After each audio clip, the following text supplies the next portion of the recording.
Hello दोस्तों, स्वागत है आपका और एक नई वीडियो में। तो दोस्तों, यूपी टेट का एग्ज़ाम फार्म यहाँ पे ऑनलाइन होना स्टार्ट हो चुके हैं और मैं इस वीडियो में आपको बताऊंगा कि हम उसको कैसे भरेंगे। सारी जानकारी इस वीडियो में हम देखेंगे। तो आपको पता ही होगा कि यूपी टेट उत्तर प्रदेश शिक्षा सेवा चयन आयोग 2026-27 का जो फार्म है वो अप्लाई होना स्टार्ट हो चुका है। ये इसकी निर्देश पुस्तिका है, यहाँ पर देख सकते हो। और आप जब भी इसका फॉर्म अप्लाई करो तो आप सबसे पहले में आप इसकी जो नोटिफिकेशन उसको एक बार अच्छे से ज़रूर पढ़ लें, ताकि आपको इसमें पता चल जाए कि आपकी फ़ीस क्या होने वाली है, एलिजिबिलिटी क्या क्या होने वाली है। तो दोस्तों, यहाँ पर देख सकते हो इसके आरंभ शुल्क फॉर्म अप्लाई होने वाला है, उसकी तारीख भी आप यहाँ पर देख सकते हो। तो गाइज़, यहाँ पे 27 मार्च से फार्म स्टार्ट होने वाले हैं और अगर आपने फार्म भर दिया, अगर कुछ आपको मिस्टेक हो गई तो यहाँ पर 1 मई 2026 तक आप उसको संशोधित भी कर सकते हो। तो गाइज़, ये थी इसकी जानकारी। अब मैं आपको बताऊँगा कि इसका फार्म हम कैसे भरेंगे। ठीक है, सारी जानकारी इस वीडियो में आपको आगे बताऊँगा। तो गाइज़, यहाँ पर ये यूपीएससी पोर्टल है, ये वाले लिंक मैं डिस्क्रिप्शन में दे दूँगा, वहाँ से आप डायरेक्ट ये वाले पेज पर आ जाओगे। यहाँ पे अगर आप पहली बार फार्म भरे तो न्यू कैंडिडेट पे आपको क्लिक करना रहेगा।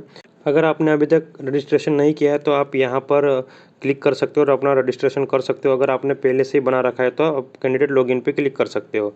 तो यहाँ पर हम सबसे पहले में क्या करेंगे, कैंडिडेट अगर आप नए हैं तो आप कैसे यहाँ पे आपके सब अप्लाई कर सकते हो, फार्म भर सकते हो, वो देखते हैं। यहाँ पर रजिस्ट्रेशन पेज खुल जाएगा। यहाँ पर आपको आपकी पूरी डिटेल डाल लेना है। यहाँ आपका नाम डालना है, मदर्स नेम डालना है, फुल नेम डालना है, ठीक है। और उसके बाद father's name, mother's name, date of birth डाल देना है। ये सारी जानकारी आपको फिल कर देना है, ईयर डाल लेना है। उसके बाद आपको रिटाइप कर देना है। देन यहाँ पे मेल फीमेल दोनों को आपको सिलेक्ट कर लेना है। उसके बाद आपकी कंटेंट आइडेंटिटी, ठीक है। अब यहाँ पर आपको डालना है आपके आइडेंटिटी। आप आधार कार्ड भी डाल सकते हो या फिर जो भी यहाँ पे आधार कार्ड पहले से दिया था हमको आधार कार्ड पे टिक कर लेना है। उसके बाद में हमको एक ओटीपी आता है, हमारा जो आधार कार्ड होता है उसके ऊपर यहाँ पे आपको आधार कार्ड नंबर डाल लेना है या ड्राइविंग लाइसेंस डाल लेना है। उसके बाद वेरीफाई करना है, ठीक है। वेरीफाई जैसे ही करोगे आपको मोबाइल नंबर डालना है, फिर ओटीपी आएगा जो भी आप मोबाइल नंबर डालोगे। उसके बाद आपको ईमेल आईडी भी वेरीफाई कर लेना है, सेंड ओटीपी। उसके बाद आपके पास में ईमेल पर भी एक ओटीपी आएगा और आप वहाँ से इसको भी वेरीफाई कर सकते हो। तो दोस्तों, जैसे ही वेरीफाई पे क्लिक करेंगे यहाँ पर देख सकते हो वेरीफाई वेरीफाई सभी जगह वेरीफाई लिखा हुआ है। और उसके बाद में यहाँ पे जनरेट वेरिफिकेशन क्यूआर कोड, यहाँ पर देख सकते हो वेरिफिकेशन करने के लिए आपको एक जनरेट कोड देगा। इससे आपको लाइव फ़ोटो आपकी स्कैन करनी होगी। इसके ऊपर जैसे ही क्लिक करोगे आप यहाँ पे क्यूआर कोड शो हो जाएगा। अब इस क्यूआर कोड को आपको स्कैन करना है। स्कैन करके आपकी जो फ़ोटो है उस फोटो को आपको यहाँ पे क्लिक करना होगा, ठीक है। तो आप ऐसे कर सकते हो। अगर आप खुद कर रहे हो, मोबाइल से कर रहे हो, तो आप यहाँ पे यूज़ कैमरा वाले ऑप्शन को भी क्लिक कर सकते हो, डायरेक्ट आपका कैमरा ओपन हो जाएगा। या फिर आप दूसरे मोबाइल से करना चाहते हो तो क्यूआर कोड आपको स्कैन करना है गूगल में जाके, तो आपका कैमरा ओपन हो जाएगा, वहाँ से आप इसको अपलोड कर सकते हो। जैसे आप कैमरा वाले बटन पे क्लिक करोगे यहाँ पे इस प्रकार का आपके सामने विंडो खुल जाएगा और यहाँ पर आप जो ये गोल वाली लाइन है इसके अंदर आपका अपना चेहरा लेना है, क्लियर और कैप्चर फोटो पे क्लिक कर देना है। जैसे ही करोगे यहाँ पे वेरीफाई का ऑप्शन आ जाएगा, आपको वेरीफाई कर लेना है। उसके बाद में दोस्तों यहाँ पर आपको पासवर्ड क्रिएट करना है। आपको जो भी अच्छा पासवर्ड लगता है उसको आपको यहाँ पे क्रिएट कर लेना है। ध्यान रखें, पासवर्ड ऐसा डालना है जो कि हमको याद रहे बाद में भी, ठीक है। तो यहाँ पर देख सकते हो हम जैसे पासवर्ड ऐड करते जाएंगे यहाँ पे हमको बताएगा आपको नंबर्स लेने हैं, क्या अल्फ़ाबेट लेने हैं और एक कोई भी सिम्बॉल ले लेना है, ठीक है। तो ऐसे करके आपको पासवर्ड ऐड करना है। यहाँ पर देख सकते हो ये यहाँ पे मैंने लिया अल्फ़ाबेट। उसके बाद आपको एक सिंबल @ डाल देना। उसके बाद आपको कोई भी नंबर्स ऐड कर लेना, ठीक है। जैसे अगर ये इन तीनों का आप पूरा कर लेते हैं तो आपका पासवर्ड स्ट्रॉन्ग हो जाएगा और ये यहाँ पे सेव होगा। अगर ऐसा नहीं डालते हो तो यहाँ पे पासवर्ड आपका एक्सेप्ट ही नहीं करेगा और आप यहाँ से आगे ही नहीं बढ़ोगे। तो ऐसा पासवर्ड डालने के बाद यहाँ पे कंफर्म पासवर्ड डाल लेना है। उसके बाद में यहाँ पर आपको सिक्योरिटी एक क्वेश्चन कौन सा भी यूज़ कर लेना और वहाँ पे आंसर लिख के यहाँ पे जो हमारा कैप्चा कोड डाल के आपको रजिस्ट्रेशन और प्रोसीड नेक्स्ट पे क्लिक कर देना है। जैसे ही नेक्स्ट पे क्लिक करोगे यहाँ पे आपके पर्सनल डिटेल्स का ऑप्शन खुल जाएगा। यहाँ पे आपको आपकी सारी इन्फॉर्मेशन डालनी है। कुछ तो आपके ऑलरेडी आ गई है, आधार कार्ड से उन्होंने ले लिया है, और कुछ जानकारी हमको यहाँ पे ऐड करनी रहेगी। अब आपको यहाँ पे आधार लिंक मोबाइल नंबर, आपका जो भी आधार कार्ड में जो मोबाइल नंबर लिंक है उसको यहाँ पे आपको प्रेस कर देना है, ठीक है। और उसके बाद में टेलीफ़ोन नंबर अगर हो तो आप यहाँ डाल सकते हो, नहीं तो यहाँ पे डालने की ज़रूरत नहीं होती। उसके बाद आपकी नेशनलॉजी इंडियन डाल सकते हो। आप जिस भी कंट्री से। उसके बाद आपको यहाँ पे मैरिटल स्टेटस डालना है। उसके बाद में आपको यहाँ पे प्लेस ऑन बर्थ, आपका जो जन्म हुआ था उस जगह का नाम लिख लेना है। उसके बाद में यहाँ पे आपके आइडेंटिटी मार्क, आपके शरीर पे कोई भी अगर बॉडी पे कुछ मार्क्स है तो आपको वो वाला यहाँ पे ऐड करना रहेगा, ठीक है। जैसे कोई भी तिल हो गया, हाथ पे कुछ निशान, चोट का निशान, ऐसा कुछ भी यहाँ पे आपको ऐड कर लेना है। तो ये वाला लिखना ज़रूरी हो जाएगा गाइज, यहाँ पे लिखना। उसके बाद में यहाँ पे देख सकते हो आपको यहाँ पे कंट्री लिख, आपकी जो कैटेगरी है वो कैटेगरी लिखना है। आप जनरल हो तो जनरल कर लेना है, आप एससी हो तो एससी, एसटी हो तो एसटी यहाँ पे आप कर सकते हो, ठीक है। उसके बाद में यहाँ पे आपके लेयर स्टेटस डालना है। तो यहाँ पे आप क्रीमी लेयर है या नॉन क्रीमी लेयर है, आप वो यहाँ पे ऐड कर सकते हो। यहाँ पे जैसे आप नॉन क्रीमी लेयर करोगे, यहाँ पे आपको कैटेगरी सर्टिफिकेट नेम डालना पड़ेगा, नंबर डालना पड़ेगा और उसकी जो डेट होती है वो डालना पड़ेगा, और उसको इशू किसने किया था उसका नाम भी यहाँ पे आपको ऐड करना रहेगा, ठीक है। स्टेट ऑफ इशू, आपका जो सर्टिफिकेट है वो कौन से स्टेट से इशू हुआ है आपको वो लिख लेना है, ठीक है। और अगर आप एससी के हो तो आपको यहाँ पर उसका भी डिटेल्स डालना है। सर्टिफिकेट का आपको नंबर डालना है, इशू अथॉरिटी डालना है, ठीक है। यहाँ पर डेट डालनी है और एससी एसटी ये सारी चीज़ें आपको यहाँ पर डालनी रहेगी। सभी में आप जो भी कैटेगरी चूज़ करोगे उसमें आपको ये वाला चीज़ ऐड करना रहेगा, ठीक है ना। और अगर आपको कोई भी प्रॉब्लम हो रही है तो आप मुझे बता देना। अगर कोई डिसेबिलिटी टाइप है तो आपको यहाँ पे ऐड करना होगा कि किस टाइप का आपको डिसेबिलिटी है, ठीक है। और यहाँ पे आपको परसेंटेज लिखना पड़ेगा और यहाँ पर आपको कोई भी स्क्राइब लिखना पड़ेगा, उसका नाम लिखना पड़ेगा, ठीक है। और यहाँ पे उसका आधार नंबर भी लिखना पड़ेगा। तो हमको इसको ऐड नहीं करना है, हमको क्या PWBD वेरिफिकेशन कैंडिडेट, अगर आप यहाँ पे आपके पास नंबर है तो आप यहाँ पे डाल सकते हो, नहीं तो इसको छोड़ देना, ठीक है। इसके बाद में आपको सिंपली सेव एंड नेक्स्ट पे क्लिक कर देना है। दोस्तों एज रिलैक्सेशन में अगर आपको छूट चाहिए तो यहाँ पे आपकी कैटेगरी आपको चूज़ कर लेना है। अब ये सारी चीज़ होने के बाद सेव एंड नेक्स्ट पे आपको क्लिक कर देना है। जैसे ही क्लिक करोगे अगला वाला पेज खुल जाएगा। यहाँ पे हम दूसरे स्टेप पे आ गए। यहाँ पे एड्रेस की डिटेल्स डालनी है, ठीक है। यहाँ पे दो टाइप्स के हमको एड्रेस डालने के, एक परमानेंट है और एक आप जहाँ रह रहे हो वहाँ का, ठीक है। तो यहाँ पर आपको एड्रेस डाल लेना है, एड्रेस 1, और यहाँ पे आपका हाउस नंबर, बिल्डिंग, स्ट्रीट का नाम। उसके बाद सेकंड में आपको लिखना है एरिया, विलेज। यहाँ पर आपको स्टेट चूज़ कर लेना, डिस्ट्रिक्ट और पिन कोड डाल लेना है, ठीक है। अगर आप अभी जहाँ परमानेंट रह रहे हो वहीं से फार्म अप्लाई कर रहे हो तो आपको यहाँ पे सेव अस परमानेंट पे क्लिक कर देना है। तो जो यहाँ पे जो डिटेल्स थी वो सारी की सारी डिटेल्स इधर वाली साइड आ जाएगी, ठीक है।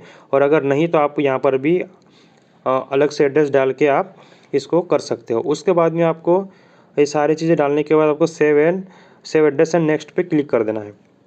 इसके ऊपर आप टैप करोगे तीसरा हमारा ऑप्शन खुल जाएगा। यहाँ पर आपको एकेडमिक क्वालिफिकेशन डालनी है, हमारी जो भी क्वालिफिकेशंस होगी, ठीक है। तो यहाँ पर आपको पहले 10th चूज़ कर लेना। उसके बाद आपको बोर्ड का नाम लिखना है, यूनिवर्सिटी या बोर्ड का नाम लिख लेना है,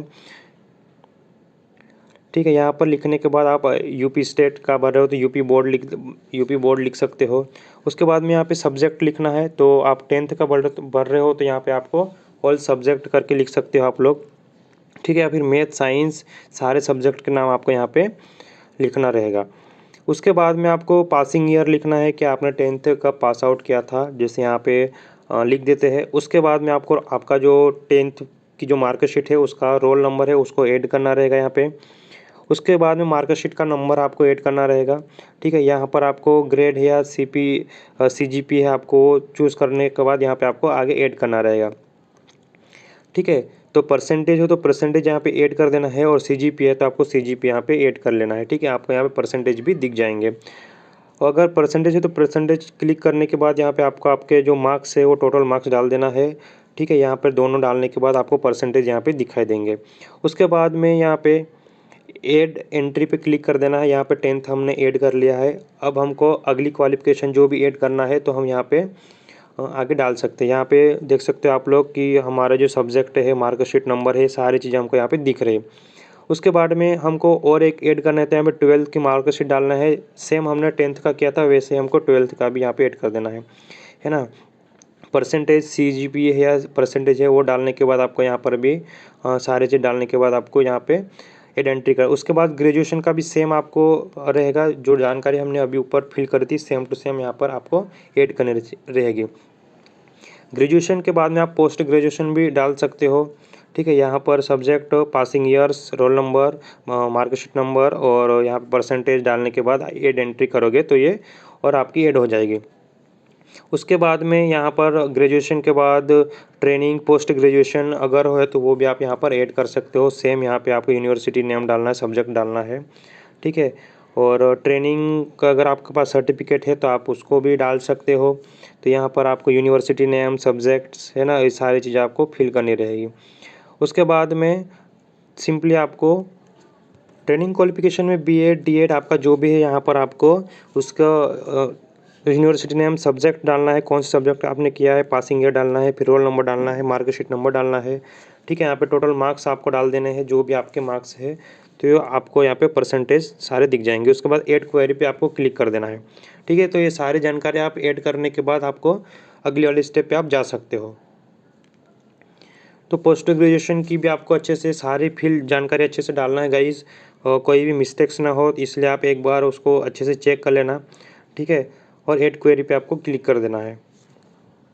उसके बाद में सारी चीज़ें आप यहाँ पे प्रोसीड करने के बाद यहाँ पे आपको टिक करना है आपने कौन कौन सी यहाँ पे डाली है जानकारी। उसके बाद सबको टिक करना है, ग्रेजुएशन, 12th, ट्रेनिंग है ना, 10th। उसके बाद आपको यहाँ पे प्रोसीड नेक्स्ट पे क्लिक कर देना है। जैसे प्रोसीड नेक्स्ट पे क्लिक करोगे आप अगले पेज पे पहुँच जाओगे। हम 4th स्टेप पे आ चुके हैं।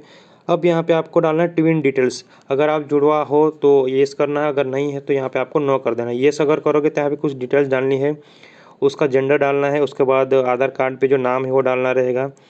उसके बाद में यहाँ पे अपेयरिंग इन सेम एग्ज़ाम्स, क्या दोनों एक जैसे एग्ज़ाम दे रहे हो, यहाँ पे आईडी प्रूफ डालना रहेगा। उसके बाद में यहाँ पे ट्विन का आधार नंबर आपको यहाँ पर डालना होगा। अगर जुड़वा नहीं है तो आपको सिंपली नो कर देना है। उसके बाद में सेव एंड नेक्स्ट पे क्लिक कर देना है। अब यहाँ पे अपलोड डॉक्यूमेंट वाला सेक्शन आ जाएगा। यहाँ पे आपको फोटोग्राफ अपलोड करनी है और सिग्नेचर अपलोड करना है।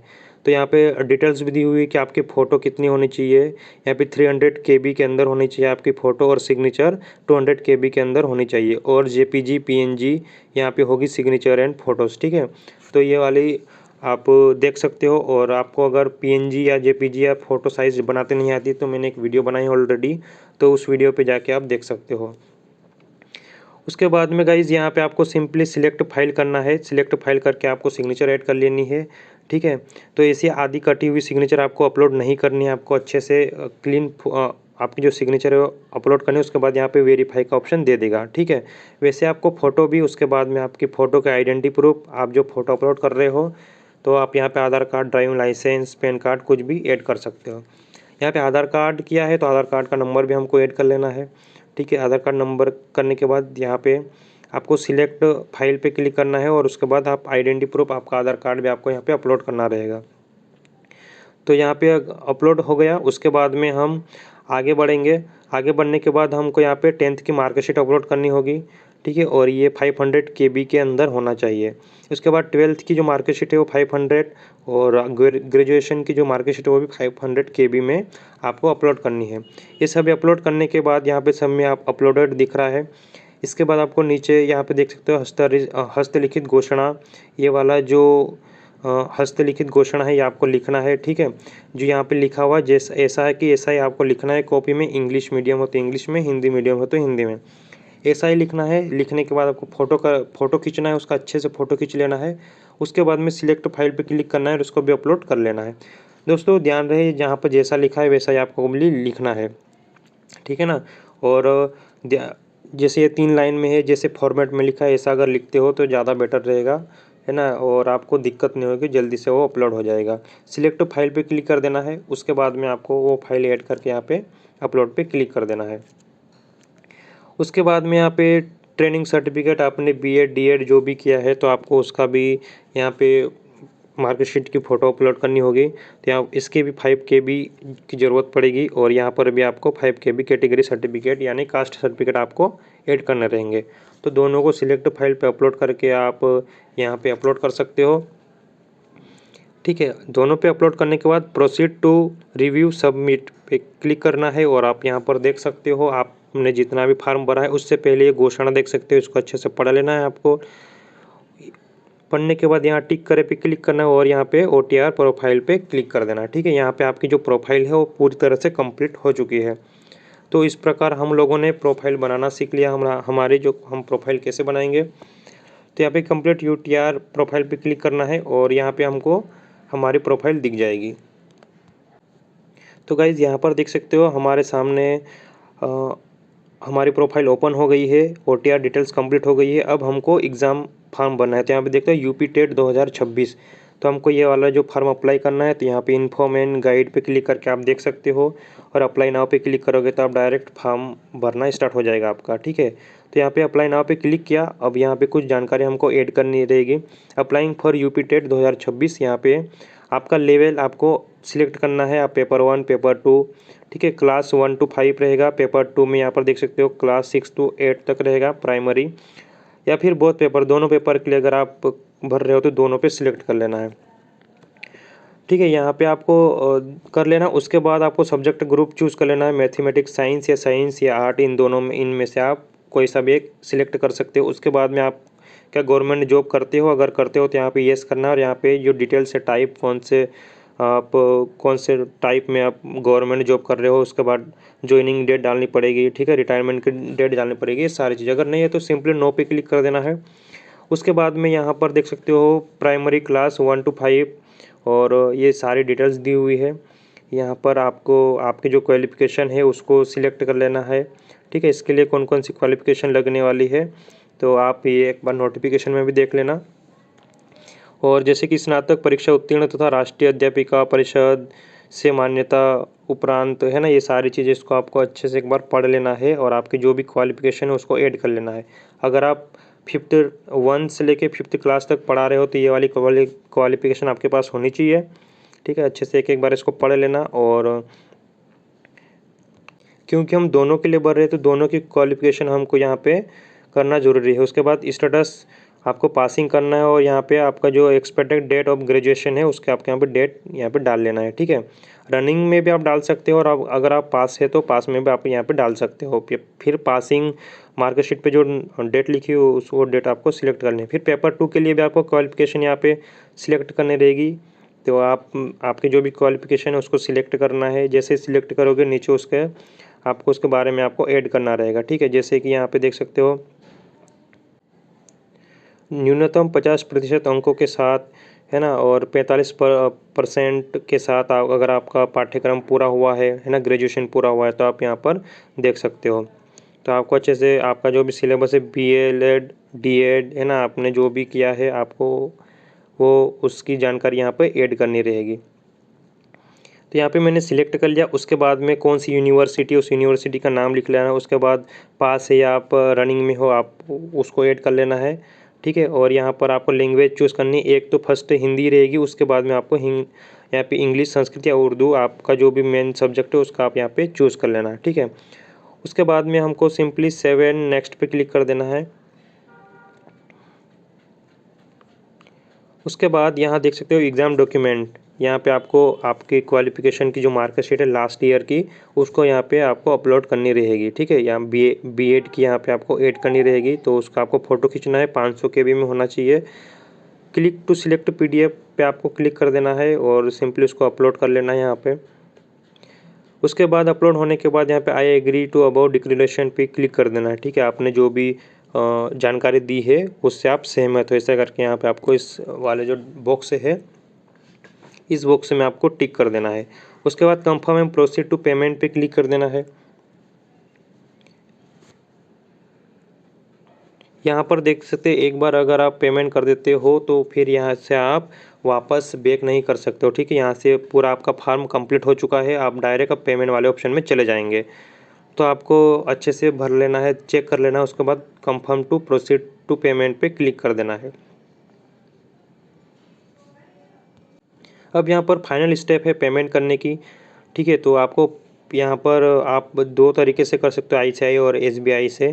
तो आप इन दोनों में से किसी को भी चूज़ कर सकते हैं। पे फॉर न्यू SBI E-Pay, इस पे ऊपर आप क्लिक करोगे तो आपके सामने QR कोड भी शो कर देगा।